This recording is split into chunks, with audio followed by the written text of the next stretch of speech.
As you know, on June 21st, very soon after the MLC elections in Maharashtra, a bunch of rebel Shiv Sena leaders who were led by Eknath Shinde drove off to Surat and then to Guwahati.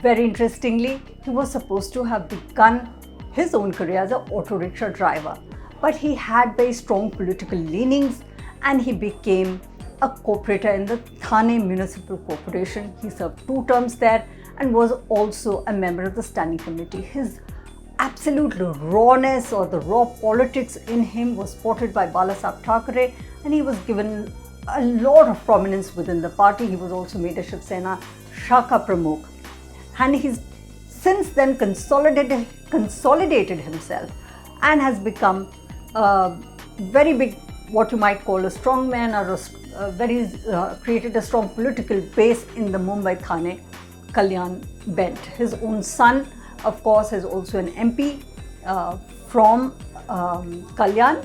He himself first won an assembly election in 2004 and has won 4 elections since then. He is a person who had certain amount of ideological difference with Uddhav Thackeray about compromising its core Hindutva base.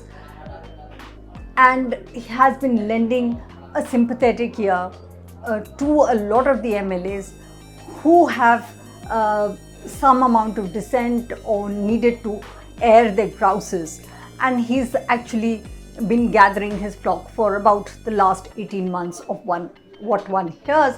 And we have now seen eventually things have come to such a pass. Even when Balasaheb Thackeray was alive, the party has gone through its own churn. In 1991, for example, Chhagan Bhujbal, a very feisty Maratha leader, he also rebelled and left the Shiv Sena with 17 MLAs and joined the NCP. And then followed by Narayan Rane in 2005, who left with 12 MLAs and joined the Congress.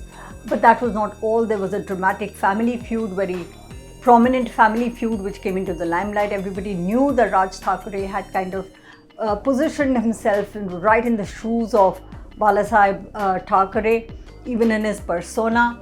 But when he was sidelined and Uddhav Thackeray, the son of Balasaheb Thackeray, was given more prominence, Raj Thackeray left the party and formed his own MNS in 2006. So this is how the Shiv Sena has actually been splintered in the past, but that is not all. Shiv Sena's core political journey has been with the BJP. And that has been for about 3 decades when it first forged an alliance in 1989. It also was together in the Ram Janmabhoomi movement, a very prominent movement where both these parties were together. It was a part of the NDA alliance of 1998 of Atal Bihari Vajpayee, and has always been seen as the main or the senior partner in Maharashtra when it came to an alliance between BJP and Shiv Sena. However, slowly BJP has been able to actually eat into the space of Shiv Sena with its own prominent and shriller ideology of Hindutva over the years.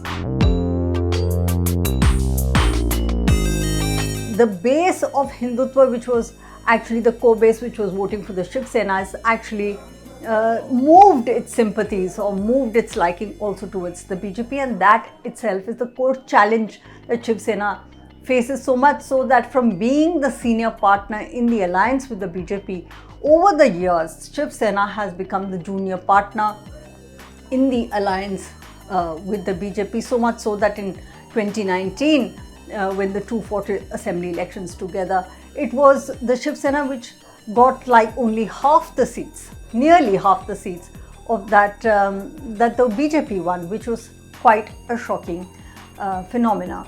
And since then, they could not actually come together. They did not agree on a power sharing formula and went their own ways. Shiv Sena gave quite a shocker in terms of a political move and joined its sworn enemy Congress as well as the NCP and formed a Mahavikas Aghadi government, which was very shocking because its core base has been Hindutva.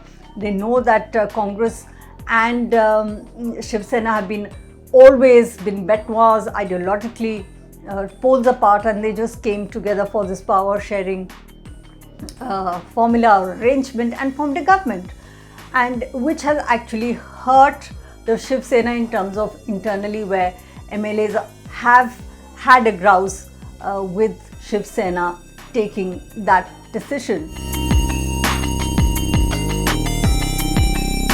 Therefore, when we examine Shiv Sena's future, we will have to not just look at its past splintering, but we'll also have to look at where is it presently and where is its dilemma, from where it's standing in terms of the crossroads.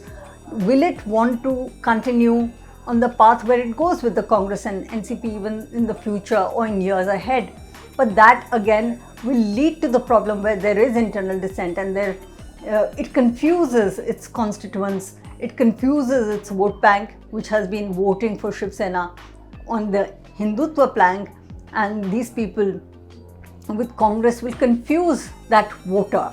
So that is a dilemma. But if it goes back to being with the BJP or comes to a pact again or some sort of an arrangement with the BJP once again, in terms of where they are ideologically at least very similar, the problem will be that will Hindutva plank again completely be usurped by the BJP and Shiv Sena left a little high and dry like has been happening over the years?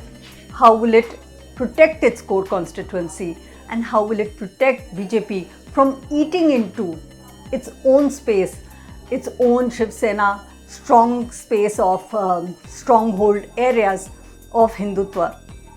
And that, I feel, would be the biggest dilemma that Uddhav Thackeray will have to address, and that would be the biggest challenge that Shiv Sena will face in the days and years ahead, where it has to understand which side of the fence does it stand.